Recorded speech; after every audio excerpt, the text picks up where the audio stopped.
You're standing in the break room at work. Someone just put a cake on the table. There's a cart going around. Your manager is smiling at you with that specific smile, the one that means good news is coming. And it does. A $12,000 raise. Effective next month. You drive home feeling like something finally shifted. Like the years of showing up early and staying late actually meant something. You do the math in your head on the highway. $1,000 extra a month. You think about what that changes. 6 months later, you check your savings account. It's lower than it was before the race. You sit there staring at your phone screen, trying to understand how that is mathematically possible. You made more money this year than any year of your life, and you have less to show for it than ever. That moment, that specific confusion, is not an accident. It was engineered. And today, I'm going to show you exactly how the machine works. Let me walk you through Kevin's life. Kevin is 31, lives outside of Atlanta. He's a project manager at a logistics company pulling in $92,000 a year. His friends think he's doing great. His parents brag about him at family dinners. Kevin gets paid twice a month. After taxes, health insurance, and the 401k contribution HR auto-enrolled him in at 3%. He takes home about $2,900 per pay period. Now watch what happens before Kevin makes a single conscious decision. His apartment is $1,450 a month. He moved there 2 years ago when he got promoted, because his old place felt like it didn't match where he was in his career. His car payment is $480. He got a slightly newer model after the race, because the old one had 90,000 miles on it and felt risky. Car insurance, $160. Student loan, $310. The degree that got him the job in the first place. Subscriptions, Spotify, Netflix, Hulu, a gym he uses twice a month, cloud storage, the news app he forgot he signed up for, $140 combined. Utilities and phone, $210. Added up. Kevin's fixed monthly obligations, $2,750. His monthly take-home, $5,800. That leaves $3,050 for everything else. Groceries, gas, lunch at work, the occasional dinner out because after a 50-hour week, nobody wants to cook. On paper, Kevin has $3,050 a month of breathing room. That sounds like a lot. So where does it go? This is where it gets interesting. And this is the part nobody talks about. Kevin doesn't blow his $3,050 on obvious stupidity. He doesn't gamble it away. He doesn't buy jewelry or designer clothes every weekend. His money disappears through 2 invisible taxes that are a direct consequence of the job that's supposed to be making him wealthy. I call the first one the convenience tax. Kevin works 50 hours a week. By the time he gets home at 7 p.m., he has made somewhere between 40 and 60 meaningful decisions at work that day. His mental bandwidth is gone, completely depleted. His brain doesn't want to stand in a grocery store and figure out what to cook. Buy the ingredients, drive home, prep everything, cook it, and then clean up. His brain wants the problem to disappear. So he opens DoorDash. That meal costs him $22 with the delivery fee and tip. A home-cooked version of the same thing would have cost $6. He does this 4 times a week. That's $64 in restaurant food versus $24 in groceries. A $40 weekly premium, not because Kevin is lazy, because his job took his energy and he's paying to get a fraction of it back. The coffee is the same story. Kevin doesn't need a $7 oat milk latte every morning. But that hit of dopamine at 8 a.m. is one of the only moments in his day that feels like it belongs to him. It's a small, manageable pleasure in a day full of other people's priorities. So he pays it every day, 5 days a week. That's $35 a week. $140 a month for the feeling of having one thing that's just his. The convenience tax runs Kevin roughly $600 to $800 a month. Money he's not wasting on fun. Money he's spending just to survive the lifestyle that his job requires. Now here's the second invisible drain, the status tax. Kevin is a manager. He manages a team. He sits in rooms with senior leadership. And whether he consciously thinks about it or not, he is constantly being evaluated, not just on his work, but on how he looks like someone who belongs in that room. So when his team goes to happy hour on Friday, Kevin is there. $15 cocktails. Sometimes a tab, because being the manager who skips happy hour or nurses 1 beer all night sends a signal he doesn't want to send. When the new iPhone came out and 3 people on his team had it within a week, Kevin held out for 2 months. Then he upgraded, not because his old phone didn't work, because being the manager with the visibly older phone in a meeting felt like a statement he wasn't ready to make. When a client came to town and the team went to a nicer dinner, Kevin didn't order the cheapest thing on the menu, because that's not how a $92,000 project manager is supposed to carry himself.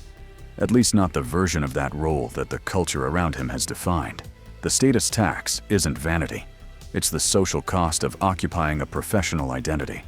It's the price of belonging to the tier of work that Kevin's salary is supposed to represent. It runs him another $400 to $600 a month. So let's do the actual math. Kevin's $3,050 of disposable income, minus real groceries and gas, $500, minus the convenience tax, DoorDash, coffee, the energy his job stole, $700, minus the status tax, happy hour, the upgrade, the dinner, $500, miscellaneous friction, the copay, the parking ticket, the wedding gift for a coworker, the Amazon purchase that solved a Tuesday night problem, $400. Kevin saves, on a good month, maybe $200 to $400. On a bad month, he moves money the other direction. And here's the psychological trap that seals it shut. Kevin's spending doesn't feel like failure. The DoorDash feels justified after a brutal day. The happy hour feels like networking. The iPhone upgrade feels like staying current. Each individual decision makes total sense in the moment it happens. The system gave him exactly enough comfort and exactly enough exhaustion to make sure none of the money stayed. Here's how to think about this more clearly. Imagine a bathtub with the drain open. You turn on the tap, water comes in. Some fills the tub. That's your quality of life. But the drain is the system: rent, debt payments, the convenience tax, the status tax, lifestyle creep. For most people, the drain is almost exactly as wide as the tap. Turn up the tap, get a raise. And within a year or two, the drain adjusts to match. The water level stays the same. The only way to actually fill the tub is to narrow the drain before you turn up the tap. And that is the exact opposite of what every cultural signal around you is telling you to do. Now, here's the question I want you to sit with for a second. If you quit your job tomorrow, walked out, no backup plan, how long could you last? Not how long could you survive on ramen in your childhood bedroom. How long could you actually maintain your life as it currently exists? Be honest. If the answer is less than 60 days, you don't have financial security. You have financial furniture. It looks solid until you try to move it. More than 60% of Americans, people with good jobs, real careers, incomes that would have felt like success to their parents, couldn't cover 30 days of their current lifestyle without a paycheck. 30 days. That's not a middle-class life. That's a middle-class looking life built on a foundation of constant, uninterrupted income that you cannot afford to ever let stop. Your landlord knows this. Your lender knows this. Your employer knows this. You are, from the perspective of every institution that profits from your financial behavior, a predictable, reliable, trapped revenue stream. And the trap is comfortable enough that most people never look for the door. So what do you actually do? Because I'm not here to just explain the cage.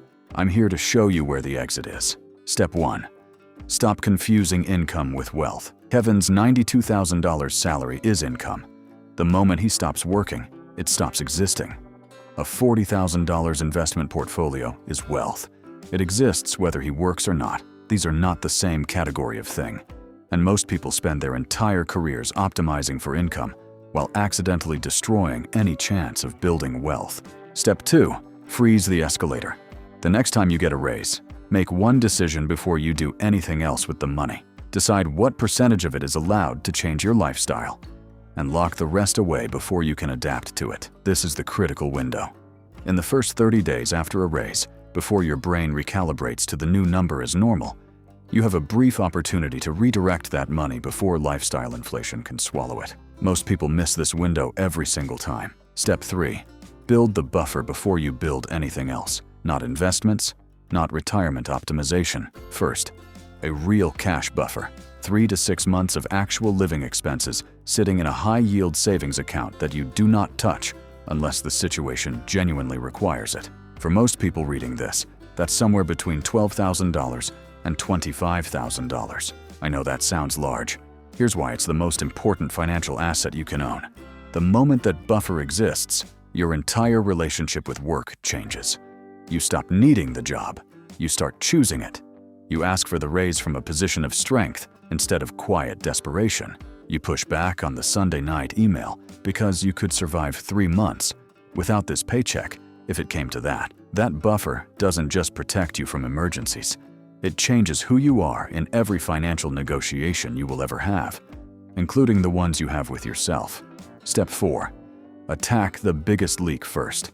Don't try to optimize everything simultaneously. Look at your finances and find the single most expensive place where the system is extracting money from you. High-interest credit card debt? That's a guaranteed 20% return to pay it off. No investment on earth can promise you that. A predatory car loan? A pattern of convenience tax, spending you could reduce by just 1 or 2 decisions a week? Find the biggest leak.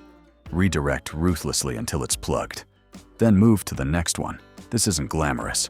It won't get likes on social media, but it is the only sequence that actually works. Here's the thing the system needs you to never figure out. Your salary was never designed to make you wealthy. It was designed to make you comfortable enough to keep showing up. There's a difference between those two things, and it's the most important financial distinction you will ever learn. The people who actually break free from this trap are not the ones who made the most money. They're the ones who refuse to let the escalator carry them up, who moved to a slightly less impressive neighborhood and saved the difference, who drove the car that didn't quite match their income level and invested the gap, who looked at a raise and quietly redirected most of it before their lifestyle could adapt. They made themselves look slightly less successful than they could afford to look. And in exchange, they bought the one thing the system can never sell you: the freedom to not need the next paycheck. That freedom doesn't look impressive on Instagram. It doesn't come up at dinner parties. But it shows up at 6 a.m. when you open your eyes. And instead of that familiar weight in your chest, there's something completely different. Room to breathe. The trap is sophisticated. It is everywhere. But it is not permanent. And now you've seen it.